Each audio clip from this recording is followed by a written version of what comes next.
कौन इसके पीछे आपका प्रेरणा था या कोई वाकया था जिससे आपकी साहित्यिक यात्रा का निर्माण हुई? धन्यवाद अभिषेक जी। सबसे पहले तो मैं मध्य प्रदेश हिंदी साहित्य सम्मेलन को बधाई और शुभकामनाएं देता हूँ। नीलम जयंती पर्व मनाया जा रहा है यहाँ पर और उसमें मुझे सहभागी होने का अवसर मिला है। लिखने पढ़ने की यात्रा मेरी बहुत कम उम्र में शुरू हो गई थी। मेरे परिवार में लिखने पढ़ने का माहौल था। पिता के पास एक बड़ा सा पुस्तकालय था। मेरी बड़ी बहन और बड़े भाई लगातार किताबें पढ़ते रहते थे। वो लोग जो किताबें पढ़ते थे मेरा भी बड़ा मन करता था कि मैं उन किताबों को पढ़ूं, लेकिन वो मुझे पढ़ने नहीं देते थे।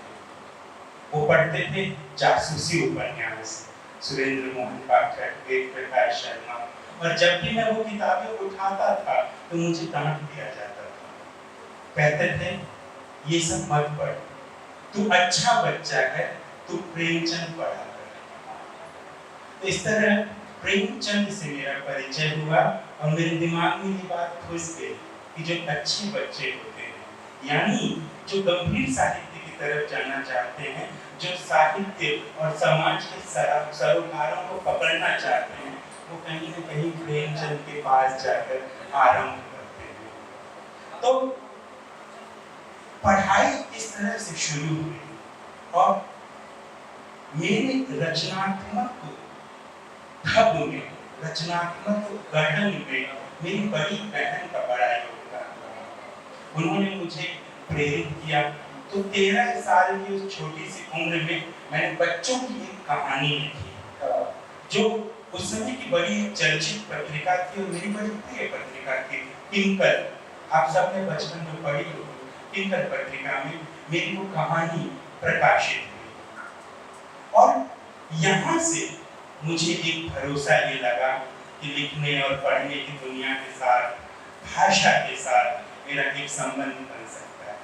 जैसे भाषा मेरी एक त्वचा, जैसे आपकी त्वचा पे सुई चुभ जाए आपको दर्द होता है, वैसे ही जब कोई भाषा का गलत प्रयोग करता था मुझे वैसा ही दर्द होता था जैसे त्वचा में सुई चुभ होती है।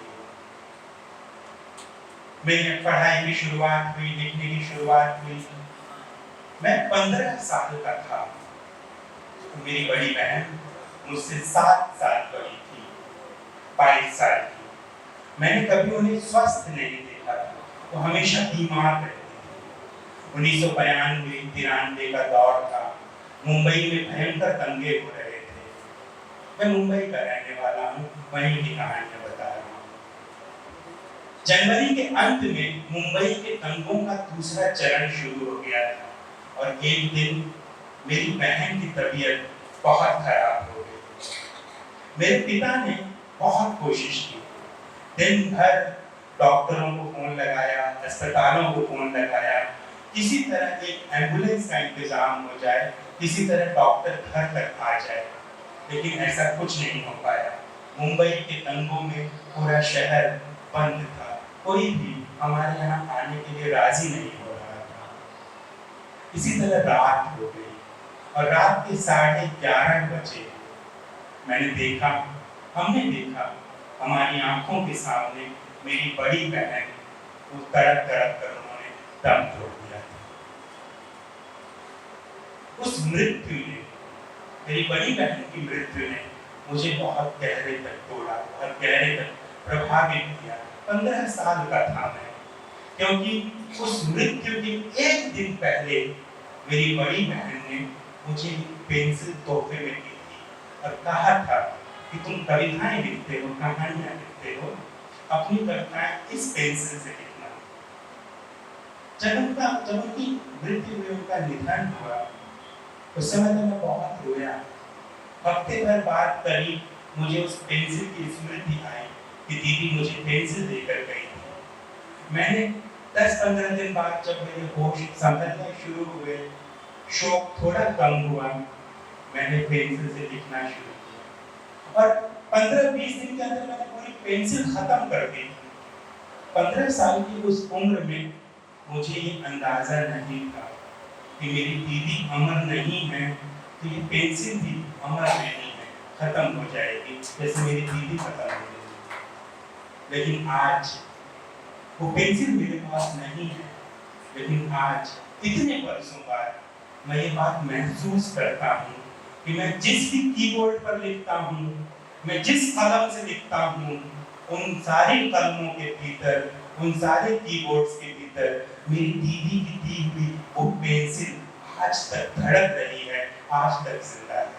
तो लिखने पढ़ने का मेरा पूरा श्रेय मेरी बड़ी बहन को जाता है। कहते भी हैं बड़ी बहन तो वैसे ही माँ का नजर रखती है। और हम जितने भी साहित्यकार हैं वो सब यहाँ बैठे हैं, अपने जीवन में वास्तविकता के जो अनुभव होते हैं और काल्पनिक बातें जो होती हैं उनका सामंजस्य लेकर ही अपनी बातें कहते हैं, लिखते हैं। और आपकी रचनाओं में भी हमें ये देखने के लिए मिलता है। आप कहानी कहने में भी उतने सहज हैं, कविता कहते हैं, और आप ट्रांसलेशन अनुवाद में भी आपने बहुत काम किया। तो आपके जीवन का फलसफा क्या है? मेरे जीवन का फलसफा, देखिए, कहानी और कविता, मेरी शुरुआत कहानी से हुई, बाद में मैं कविता में आ गया, फिर मैं कहानी में गया, फिर मैं कविता में आ गया। तो मेरी जो आवागमन है, मेरी यात्रा जो है साहित्यिक पिंग पॉन्ग, कभी-कभी मैं खुद को इस तरह से उस तरह से इमेजिन करता हूँ कि मेरा मायका जो है वो 301 फ्लैट नंबर में है और मेरा ससुराल जो है वो 302 फ्लैट नंबर में है। तो कभी मैं यहाँ आ जाता हूँ, कभी मैं वहाँ चला जाता हूँ। तो जो स्त्री के जीवन में घर 2 बार आता है, पुरुष के पास एक ही बार होता है, लेकिन स्त्री के जीवन में घर 2 बार आता है, 2 बार बनता है।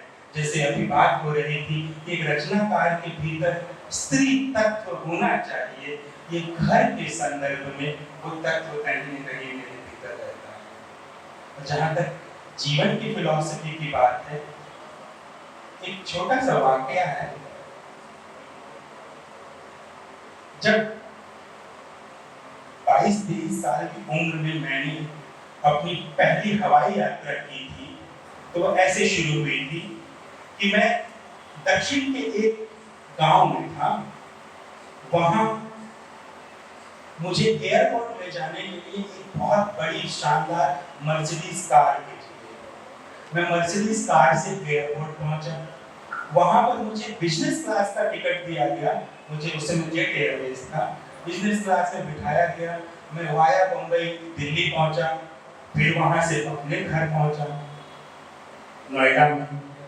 लेकिन एक ऐसा संजोग बना कि रात को मुझे फिर से दफ्तर जाना पड़ा और वहां कोई गाड़ी घोड़ा नहीं था। तो मैंने हाईवे से गुजरने वाली एक ट्रक पकड़ी और ट्रक पकड़कर अगले मोड़ तक गया। वहां से मुझे एक बैलगाड़ी मिली, उस बैलगाड़ी को पकड़ के मैं दफ्तर के करीब तक पहुंचा। फिर मैं पैदल। ये मेरे जीवन की सबसे यादगार घटनाओं, दुर्घटनाओं, हादसों में शामिल है। मेरी दिन की शुरुआत हुई थी मर्सिडीज से और मेरे दिन का अंत होता है बैलगाड़ी से। मैं आज भी सोचता हूँ वो जो महाशक्तिमान है वो मुझे इशारा दे रहा था कि तुम्हारे प्रारब्ध में जितनी ऊंचाई है मैं वो सारी ऊंचाइयां तुम्हें दूंगा। तुम उन सारी ऊंचाइयों पर कूदोगे, लेकिन ये कभी मत भूलना कि तुम आए कहाँ से। तुम उस बैलगाड़ी से निकलने वाली धूल से आए हो, तुम बिल्कुल जमीन से निकले हुए व्यक्ति हो, ये कभी मत भूलना। यही मेरी जिंदगी की और पूरी रचनात्मकता की फिलॉसफी है। क्या बात है, तालियों में कंजूसी नहीं करिए, बताया तो दिल से बताइए। ये भाई आपका नई पीढ़ी से काफी अच्छा सरोकार है, पुरानी पीढ़ी तो आपको पढ़ती है, नई पीढ़ी भी बहुत पढ़ती है। तो आपका जुड़ाव जो उनसे है, आप उसको किस तरह से देखते हैं कि नई पीढ़ी में साहित्य का क्या स्थान है? सोशल मीडिया उसे किस तरह से प्रभावित करता है, अच्छा बुरा जिस भी किस्म से, तो आप क्या सोचते हैं उस बारे में? जैसे समाज की बाकी सब धाराएं हैं, नेतृत्व की सारी जिम्मेदारी नई पीढ़ी पर आ जाती है और यही होता है हमेशा, क्योंकि एक पीढ़ी दूसरी पीढ़ी को वो जो पैटर्न है इसी तरह पकड़ाती है। मैं ये मानता हूँ कि साहित्य में अब भी बहुत कुछ नया, बहुत सुंदर और बहुत चुनौतीपूर्ण तरीके से काम किया जा रहा है। हाँ, कुछ कई बार ऐसा होता है कि हम पुराने समयों को लेकर के बहुत चिंतित होते हैं या पुराने समयों के मोह में पड़ते हैं। जैसे अभी चर्चा हो रही थी आशु कवि की या तुरंत इंस्टेंट कविता लिख देने की। ये तो एक बहुत बड़ी चुनौती है आज के समय में कि हम जब आज के अपने यथार्थ को देखते हैं, आज के अपनी जटिल समय को देखते हैं और तुरंत उस पर प्रतिक्रिया कर देना चाहते हैं, तो कई बार रचनाकारों का जो कलेवर है वो इतना शक्तिशाली नहीं होता उसे पूरी तरह पकड़ ले। लेकिन आशु कविता या इंस्टेंट पोइट्री ये कोई नई चीज नहीं है। संस्कृत में भी राजशेखर के यहाँ इसका वर्णन है कि पुराने जमाने में एक से एक कवि हुआ करते थे जो छंद से छंद मिलाकर लिख दिया करते थे। आज से 100 साल पहले भी इंस्टेंट पोइट्री या फटाफट कविता लिखना, अंत्याक्षरी की तरह कविता लिखना, ये सब भी चलता था। लेकिन मेरा ऐसा मानना है कि ये सारे विकार साहित्यिक और कलात्मक समाज में हमेशा से उपस्थित रहते हैं। हर पीढ़ी में से कुछ रचनाकार ऐसे होते हैं जो अपना वजन अलग तरीके से डालते हैं। जैसे एक मुट्ठी बीज में से कुछ बीज ऐसे होते हैं जो झरनार बनते हैं, बहुत सारे बीज खराब हो जाते हैं। तो नई पीढ़ी भी जो है वो इस तरह से काम कर रही है। दूसरी बात है, सोशल मीडिया का दबाव बहुत ज्यादा है।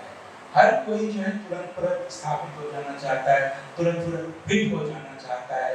ये बात अभी मणिमोहन भाई जी बहुत सुंदर तरीके से कह रहे थे कि सब्र करो। नया लेखक, नई पीढ़ी का लेखक,